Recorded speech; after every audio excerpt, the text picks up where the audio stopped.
ሰላም ተማሪዎች እንዴት ናችሁ? ዛሬ ደግሞ የግሬድና ኢንዱስትሪ ዩኒት 5 ውስጥ ከሚካተቱ ቶፒኮች መካከል ለዛሬ 5.6 ሳውዘርን አፍሪካ የሚለውን ቶፒክ በጣም ባጠረ ግልጽ በሆነ እናንተ አንደርስታንድ ልታደርጉት በምትችሉት መንገድ ይህ ቶፒክ ተዘጋጅቶላችኋል።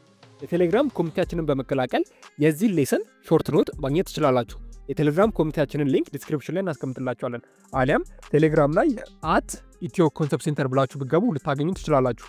መልካም ጥናት ይሁንላችሁ። 5.6 Southern Africa. In the southern half of the Africa continent, a state were formed more slowly than in the north. በተለይም በደቡባዊ አፍሪካ አካባቢ ያሉ የተለያዩ ስቴቶች አለም የተለያዩ ኢምፓየሮች እንደ ኖርዘርን ፓርት አለም እንደ ሰሜናዊ አፍሪካ ክፍል ስቴቶች ቶሎ አይደለም የተለያዩ ኢምፓየሮችና የተለያዩ ስቴቶች ቢልድ ያደረጉት ፋውንድድ ያደረጉት ቀስ በቀስ አለም ስሎሊ ነው። የተለያዩ ስቴቶችና ኢምፓየሮች በደቡብ አፍሪካ ውስጥ መፈጠር የቻሉት ማለት ነው።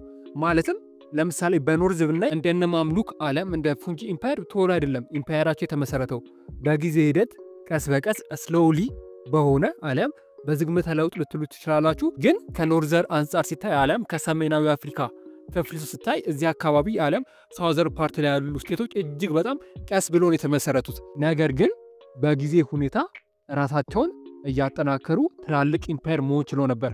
ከነሱ መካከልም አንዱ ኤላ የሚገኘው የዚምባብዌ አለም ዘ ግሬት ዚምባብዌ ኢምፓየር ነው። እሱን እስቲ ባጠረ መንገድ እንመልከተው። The founder of Great Zimbabwe were the Bantu speaking people of Showa who began their rule about 1000 AD.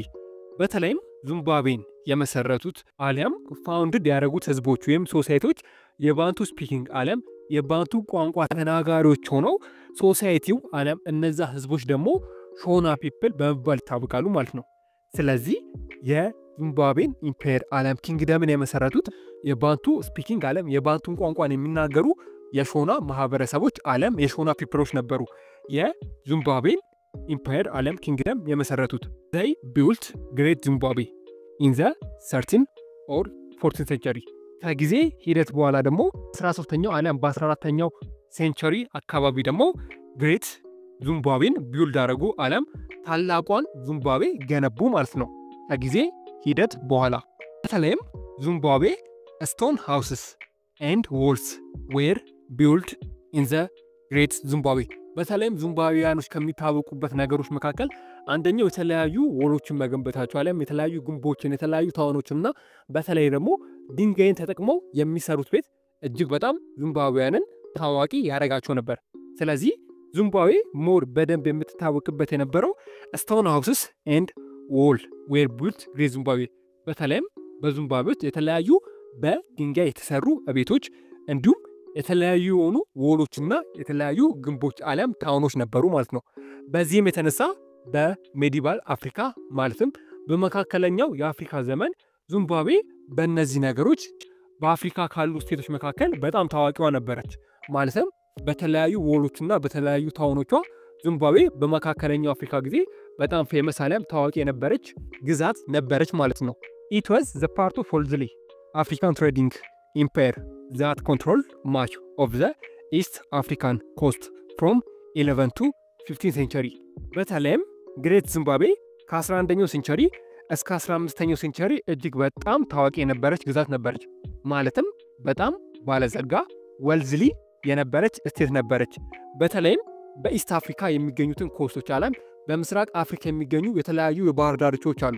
እነሱን የንግድ መስመሮች ኮንትሮል በማድረግ የተነሳ እጅግ በጣም ሀብታም አለም ወልዝሊ ለመሆን በቅታ ነበር ማለት ነው። ስለዚህ ከ11ኛው ሴንቸሪ እስከ 15ኛው ሴንቸሪ ያሉት ጊዜያት በተለይም ለዚምባብዌያን ህዝቦች አለም ለግሬት ዚምባብዌ እጅግ በጣም የፕሮስፐርቲ የሀብት የወልዝሊ ጊዜ ነበር ማለት ነው። በዚህ ጊዜ እጅግ በጣም ፌመስ እና ዝነኛ ስቴት ነበረች የዚምባብዌ ስቴት ማለት ነው። ዚምባብዌያን ኢኮኖሚያቸው ምን ላይ ነበር ቤዝ ያደረገው አለም መሰረት ያደረገው ብለን በምናይበት ጊዜ በተለይም was the economy based on cattle husbandry crop cultivation and trade of gold in the coast of India Ocean. በተለይም የግሬት ዚምባብዌ ኢኮኖሚ ቤዝ ያደረገው የመጀመሪያው ነገር ግብርና ላይ ነበር። ማለትም የተለያዩ የሆኑ ሰብሎችን ታምርት ነበር። ይሄ ኢኮኖሚያን በደንብ አድርጎ ሰፖርት ያደርግላት ነበር። ሌላ ደግሞ ካተል ሃዝባንደሪዎች ነበሩ። ማለትም እጅግ የተለያዩ የሆኑ የቤት እንስሳቶችን ያረቡ ነበር። ማለትም የተለያዩ ከብቶችን በዛ ጊዜ ያረቡ ነበር። ይህም ኢኮኖሚዋን ሰፖርት ያደርግላት ነበር። በሌላ በኩል ደግሞ ንግድ ዓለም ትሬድ ከሚባሉ በላይ ኢኮኖሚዋን ሰፖርት ያደርግላት ነበር። በተለይም በወርቅ ምርቷ ዚምባብዌ በጣም ታዋቂ ነበረች ማለት ነው።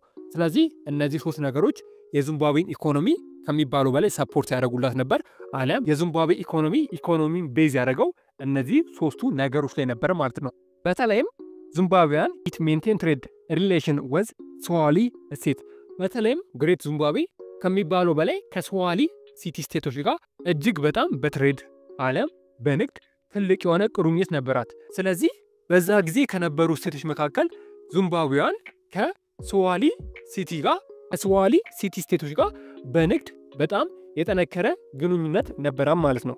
ግሬት ዚምባብዌ ወዝ ኖ ፎር ኢን ዘ ጎልድ ማይን። በተለይም ዚምባብዌ ከሚባለው በላይ በሚነራል የበለጸገች ነበረች። ከነዛ ነገሮች ዓለም ከነዛ ማዕድናት መካከል ደግሞ ዚምባብዌ የጎልድ ማይን ናት፣ ዓለም ወርቅ የሚገኝበት ቦታ ናት ተብሎ ይነገር ነበር። ስለዚህ ከሚባለው በላይ ዚምባብዌ የጎልድ ማይን ናት፣ ዓለም የጎልድ ምንጭ ናት ወይም የወርቅ ምንጭ ናት። ዚምባብዌ በያዛቻቸው ግዛቶች ዓለም እሴቶች ውስጥ እጅግ በጣም ብዙ የሆኑ ወርቆች ስለነበሩ ነው ዚምባብዌ ዘ ጎልድ ማይን ተብላ ትጠራ የነበረው ማለት ነው። ስለዚህ ካሏት ሚነራሎች መካከል ስፔሻሊ በዛ ጊዜ ጎልድ አሊያም ወርቅ ከሚባለው በላይ ዚምባብዌ ውስጥ ይገኝ ነበር። ለዛ ነው ዚምባብዌ ዘ ጎልድ ማይንስ ተብላ ትጠራ የነበረው። አፍተር 4050 AD the Rozwe clan kings of Shona people established the empire called ሙዌኔ ሙታፓ። በተለይም ከ1450ዎቹ በኋላ የሮዞዊ ክላን ያላቸው ንጉሶች ማለትም የሮዞዊ ጎሳዎች በሾና ፒፕል ውስጥ ይገኙ የነበሩ ሮዞዊ ጎሳዎች የሚባሉ የራሳቸውን የሆኑ ሙዌኔ ሙታፓ የሚባል አዲስ ኢምፓየር ኢስታብሊሽ አድርገው ነበር። ነገር ግን ብዙም አልቆየም። ሌተር ኦን ዘ ፖርቹጌዝ ኮንከርድ ሙዌኔ ሙታፓ ኢን ዘ ሌት 16th ሴንቸሪ። በተለይም በ16ኛው ሴንቸሪ አካባቢ ላይ ፖርቹጋሎች መጥተው ይህን ኢምፓየር ሙሉ ለሙሉ ኮንከርድ አድርገው ነበር። በዚህም የዚምባብዌ አሊያም ግሬት ዚምባብዌ የምትባለው ሴት ለአንዴና ለመጨረሻ ጊዜ እንዳበቃላት መጽሐፋችሁ ይናገራል ማለት ነው። ቢ ዘ ኮይኮይ ፒፕል ዌር ሃንተርስ። በተለይም ኮይኮይ ተብሎ የሚጠሩት ህዝቦች ሃንተሮች አሊያም አዳኞች ነበሩ። ነገር ግን ሲንስ 1000 AD ዘይ ሜድ ኤ ቼንጅ ፍሮም ሃንቲንግ ዘ ዌይ ኦፍ ዘ ላይፍ ቱ ዛት ኦፍ ሺፕ ኤንድ ካተል ብሪዲንግ። ጊዜ በኋላ ግን የኮኮይ ሶሳይቲዎች አሊያም የኮኮይ ፒፕሎች ከማደን ወጥተው በተለይም የተለያዩ በጎችን የማርባት አሊያም ካተል ብሪዲንግ የምንለው ወይም የተለያዩ ከብቶችን ወደ ማርባት የህይወት ዘዴ ተሸጋግሮ ነበር ማለት ነው። ነገር ግን መጀመሪያ ላይ ሃንተር አሊያም አዳኞች ነበሩ። ቢጊኒንግ ፍሮም 1300 AD the Khoikhoi expanded from the present day of Botswana። በተለይም በ1300 AD ላይ የኮይኮይ ሶሳይቲዎች አሊያም የኮይኮይ ፒፕሎች ኤክስፓንድ በማድረግ አሊያም የተለያዩ ግዛቶችን በመያዝ አሁን ላይ ቦትስዋና የምትባለው ቦታ ላይ ይገኙ ነበር። ማለትም በፊት የያዟቸው አሊያም የኖሩበት የነበረው ቦታ አሁን ላይ ሳውዝ አፍሪካ ውስጥ የምትገኘው ቦትስዋና ከተማ ላይ ነበር የኮይኮይ ሶሳይቲዎች ይኖሩ ነበር ማለት ነው። ግዛታቸውንም አሁን ላይ ቦትስዋና በምትባለው ከተማ ድረስ አድርገው ነበር። በዚህ they were well established in Southern Africa in 15th century። በዚህም የተነሳ አሁን ላይ ሳውዘር አፍሪካ አሊያም ደቡብ አፍሪካ የምንላትን ሀገር በ15ኛው ሴንቸሪ እንድትመሰረት ትልቁን የሆነ ሚና አሊያም አስተዋጽኦ የኮይኮይ ፒፕሎች አሊያም ህዝቦች ተጫውቶ ነበር ማለት ነው። ነገር ግን አፍተር ዘ ደች ሴትለርስ ላንድ ኢን ሳውዝ አፍሪካ the mid 17th century the Khoikhoi people were driven out of their land to the Kalahari desert። በተለይም ደቾች መጥተው ሳውዝ አፍሪካን ከያዙ በኋላ በተለይ የደች ህዝቦች እነዚህን ህዝቦች ገፍተዋቸው ነበር። አለም የኮይኮይ ፒፕሎች ወደ ሌላ ቦታ እንዲሄዱ ፑሽ ተደርጎ ነበር። ምክንያቱም ደቾች በዛ ጊዜ የኮይኮይ ሶሳይቲዎች አሊያም ፒፕሎች የኖሩበት የነበረው ላንድ አሊያም መሬት መውሰድ ስለጀመሩ ማለት ነው። በዚህም የተነሳ የኮይኮይ ፒፕሎች ወደ ካላሪ ዴዘርት አሊያም ወደ ካላሪ በረሃ እንዲሰደዱ ኑሯቸውን ወደዛ አካባቢ እንዲያደርጉ በደቾች ፑሽ ተደርጎ ነበር አሊያም ተገፍቶ ነበር። በዚህም ከያዙት ቦታ በመነሳት ወደ ካላሪ ዴዘርት አሊያም ወደ ካላሪ በረሃ ሄዶ ነበር። ዘ ኢሮፒያን ኮልድ ሆቶንተስ።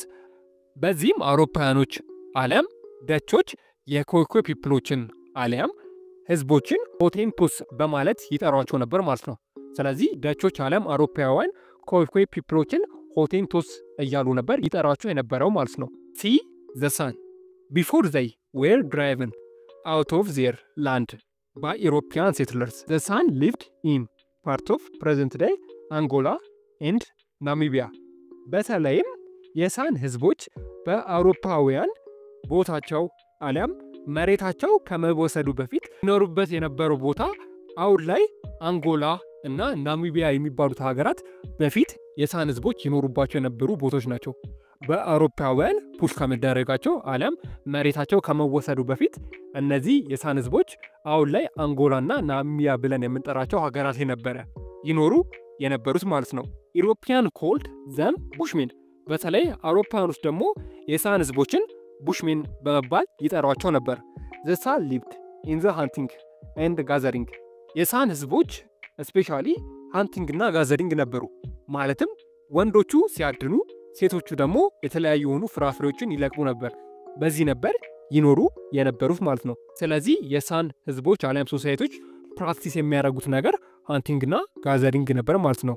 ዘ ደች ፋርመር ፑሽድ ዘ ሳን ቱ ዘ ካላሪ ዴዘርት። በተለይም የደች ፋርመሮች አሊያም ገበሬዎች የሳን ሶሳይቲን አሊያም የሳን ፒፕሎችን መሬታቸው ከወሰዱ በኋላ የሳን ህዝቦች እንደ ኮይኮይ ፒፕሎች ሁሉ ወደ ካላሪ ዴዘርት ነበር ያመሩት። በዛም ዌር ስቲል ሊቭድ ዘ ሃንተርስ። እዛም ሄደው ኑሯቸውን ይገፉ የነበሩት በሃንቲንግ አሊያም በማደን ነበር ማለት ነው።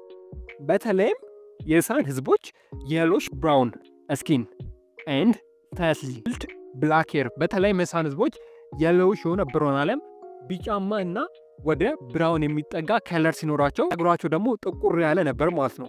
ስለዚህ የሳን ህዝቦች መልካቸው አሊያም የቆዳቸው ከለር ወደ ቢጫና ብራውን ነገር ያደላ ነበር። ዘይ ስፒክ ኮይሻን ላንጉጅ። እነዚህ ፒፕሎች አሊያም እነዚህ ሶሳይቲዎች ይናገሩ የነበሩት ቋንቋ ደግሞ ኮይሻን ላንጉጅ ተብሎ ይጠራል ማለት ነው። ጥያቄ ሀሳብ ካላችሁ ኮሜንት ላይ አስፍሩልን። ኔክስት በሌላ ቪዲዮ እንገናኛለን። እስከዛው ድረስ መልካም ትምህርት ይሁንላችሁ።